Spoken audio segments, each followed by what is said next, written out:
दोस्तों अपने द्वारकाधीश भगवान जी के दर्शन हो चुके हैं। हमें बहुत ही ज़्यादा अद्भुत दर्शन हो गए। जिस टाइम पे हम अंदर गए थे तो वहाँ पे आरती हो रही थी, ढोल नगाड़े बज रहे थे, तो आनंद विभोर समा था।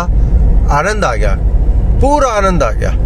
अब वहाँ पे हमने एक पंडित जी जैसे रहते हैं, काफ़ी लोग पंडित जाति के होते हैं वहाँ पे, तो वो लोग आपसे जाते पूछेंगे आप कहाँ गए हैं, ये सब कुछ है। तो ऐसा नहीं है कि कोई ठगाई होएगी या कुछ लोगों के दिमाग में बड़ा गलत फहमी है कि वो लोग ठग लेते हैं या जो है आपसे पैसे लूटने के चक्कर में रहते हैं। वो आपको कहेंगे कि हम आपको जो है हर एक, क्योंकि वहाँ पे काफ़ी सारी मूर्तियाँ हैं, आपको उनका इतिहास वो अच्छे से बता देंगे।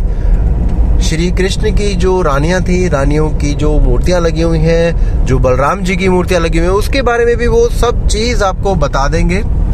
तो और उसके बाद में ये कहेंगे कि आपकी जो श्रद्धा हो वो आप उनको दान में दे सकते हैं, चाहे आप 251 दे, चाहे आप 500 दे, चाहे आप 400 दे, वो आपकी इच्छा है। इसलिए ऐसा कुछ नहीं है कि जो है कि कोई चोरी चोर बाजारी है या ऐसा कुछ है, ऐसा कुछ भी नहीं है। क्योंकि हमारे कुछ जो बाकी लोग आ गए थे उन्होंने बोला था ऐसा होता है वैसा होता है, ऐसा कुछ नहीं है। तो आराम से आप दर्शन करिए।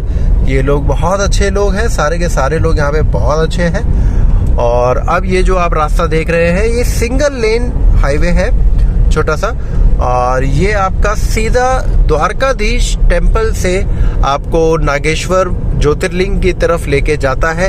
ये तकरीबन 17 से 18 किलोमीटर का स्ट्रेच है। 20 मिनट में आप इसको पूरा कर जाएंगे बहुत आराम से, क्योंकि यहाँ पे ट्रैफिक बिल्कुल भी नहीं है। आराम से चलाते रहिए गाड़ी और अपना आराम से आप तुरंत पहुँच जाएंगे। अपने 2 बज चुके हैं, क्योंकि आज थोड़ा सा दर्शन में टाइम लग गया। दर्शन में भीड़ नहीं थी, मगर दर्शन में इसलिए टाइम लग गया क्योंकि आसपास जो मार्केट थी, मार्केट में भी हमने थोड़ी सी शॉपिंग कर ली, और दर्शन में जो आरती हो रही थी, जो ढोल नगाड़े बज रहे थे, उसका हमने पूरा लुत्फ उठाया। यहाँ पर भी जैसे कि आपके सोमनाथ के वहाँ पे था कि आपको लॉकर फैसिलिटी प्रोवाइड कर दी जाती है। जो भी इलेक्ट्रॉनिक प्रोडक्ट हो आपका, चाहे आपकी घड़ी हो, रिस्ट वॉच हो इलेक्ट्रॉनिक, चाहे आपकी कार की रिमोट वाली चाबी हो, वो भी सब आपको लॉकर में आपको निःशुल्क रखने के लिए दी जाती है। उसके कोई चार्जेस नहीं है। वहाँ पे आप जमा करा दीजिए और अंदर जाइए और आप सिर्फ और सिर्फ दर्शनों का आनंद लीजिए। आपको वहाँ पे सेल्फी लेने की कोई टेंशन नहीं रहेगी। इसलिए मेरे को ये सिस्टम बहुत अच्छा लगा, नहीं तो लोग जाके सिर्फ सेल्फी ही लेते रहते हैं। तो अपना सिर्फ और सिर्फ आप भगवान के चरणों में गए हैं, भगवान का ध्यान करिए और आनंद विभोर हो जाइए। तो बहुत बढ़िया शानदार दर्शन हो गए अपने द्वारकाधीश भगवान जी के। और अब द्वारकाधीश जी के बाद में हम नागेश्वर जी के लिए निकल चुके हैं। तकरीबन अपने जो किलोमीटर रह गए हैं, जो जीपीएस दिखा रहा है 9 मिनट्स दिखा रहा है। 8 किलोमीटर के रास्ते में भी सिर्फ 9 मिनट का ही रास्ता दिखा रहा है। और ये देखिए, तो चलिए आइए नागेश्वर भोलेनाथ के दर्शन करते हैं। पहले अपना मोबाइल वगैरह वहाँ पे जमा कराएंगे, उसके बाद में दर्शन करने के बाद में आपको हम मिलते हैं और बताते हैं वहाँ पे क्या क्या हमने अनुभव करा और सारी चीज़ें जो है। तो चलिए आइए मिलते हैं थोड़ी देर में।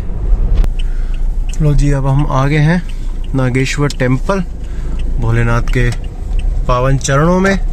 ये देखिए, ये नागेश्वर टेम्पल का जो प्रवेश द्वार है, और वो रहे अपनी भोलेनाथ की विशालकाय मूर्ति। अब अपना यहाँ पे हम कार को पार्क करते हैं। पार्क करने के बाद में हम भोलेनाथ के दर्शन करते हैं। एक चीज़ मैं आपको और बता दूं कि अगर आपकी कार में पेट्रोल या डीजल कम है तो उसका पहले से ही आप अपना प्रॉपर जुगाड़ लेके चलिए, मतलब भरा के चलिए। क्योंकि बीच रास्ते में कुछ भी ऐसा पेट्रोल पंप या फिलिंग स्टेशन कुछ भी नहीं आया था। तो अपना रिक्वायरमेंट पूरी कंप्लीट करके चलिए आइए अब भोलेनाथ के दर्शन कर लेते हैं और उसके बाद में आपसे मिलते हैं। दोस्तों, नागेश्वर में भगवान शंकर की नाग रूप से और देवी पार्वती की नागिन रूप से पूजा होती है। इसलिए गंगा जल के अभिषेक के साथ नागेश्वर में नाग नागिन का जोड़ा चढ़ाने का महत्व है। दोस्तों, कहा जाता है कि नागेश्वर ज्योतिर्लिंग की कथा सुनने वाले के सारे पाप नष्ट हो जाते हैं और अंत में वह शिव धाम को प्राप्त होता है। नागेश्वर ज्योतिर्लिंग की कथा कुछ इस प्रकार है कि सुप्रिय नाम का एक बहुत ही धर्मात्मा वैश्य रहता था। वो प्रभु भोलेनाथ की भक्ति में लीन रहता था। यह देखकर वहाँ पर एक राक्षस था जिसका नाम था दारुक।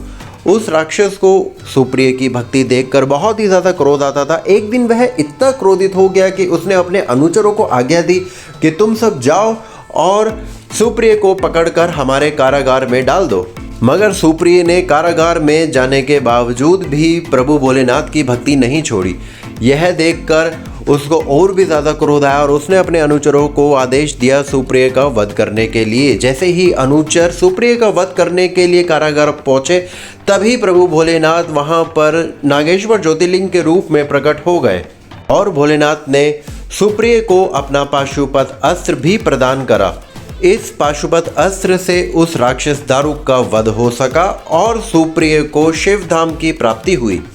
भगवान शिव के आदेशानुसार इस ज्योतिर्लिंग का नाम नागेश्वर रखा गया।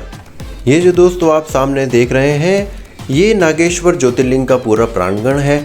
आप यहाँ पे आइए, आराम से 1 घंटे 2 घंटे 3 घंटे जितना भी समय आपको लगाना है आप यहाँ पे लगा के भोलेनाथ की भक्ति में लीन हो सकते हैं। यहाँ पे समय का बिल्कुल भी पता नहीं चलता है कि कैसे समय बीत गया प्रभु के चरणों में।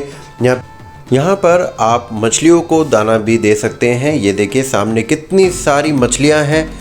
ये देखिए, मैंने जूम करके मैं आपको दिखा देता हूँ। हम और यहाँ पे रुकना चाहते थे मगर अभी हमें अपना महाराष्ट्र के लिए ट्रिप स्टार्ट करना है। तो चलिए आइए अपना महाराष्ट्र के लिए ट्रिप स्टार्ट करते हैं, इसलिए हमें चलना पड़ रहा है।